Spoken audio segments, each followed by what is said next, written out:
बता दें कि यहाँ नीलकमल सिंह का न्यू सॉन्ग ट्रेंडिंग में चल रहा है और ये वीडियो भी आ गया है चैनल पे, तो आप जाकर वहाँ से देख सकते हैं। यहाँ पे है कि सियान भैलू यहाँ पे सॉन्ग का नाम है, जो यूट्यूब पे चल गया है, तो वहाँ से आप जाकर देख सकते हैं यहाँ पे। और वीडियो भी चल गया है और वीडियो में ऐसे ऐसे एक्टिंग वगैरह किए हैं जो आप देख ही सकते हो।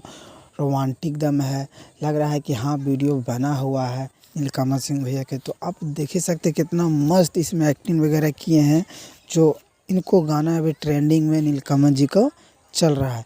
तो अगर आपको भी देखना है तो जाके यूट्यूब चैनल पे चढ़ा हुआ है, ये वीडियो आप देख सकते हैं, बहुत बढ़िया है।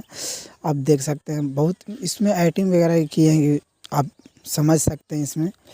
और बता दूं कि आप लोग दे देते हैं कॉपीराइट स्ट्राइक भी दे देते हैं, कम्युनिटी गाइड भी दे देते हैं।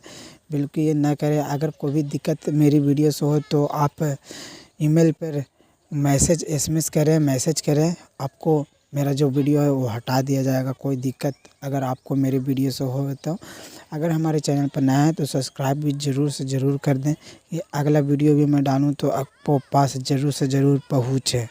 तो मिलते हैं अगले वीडियो में।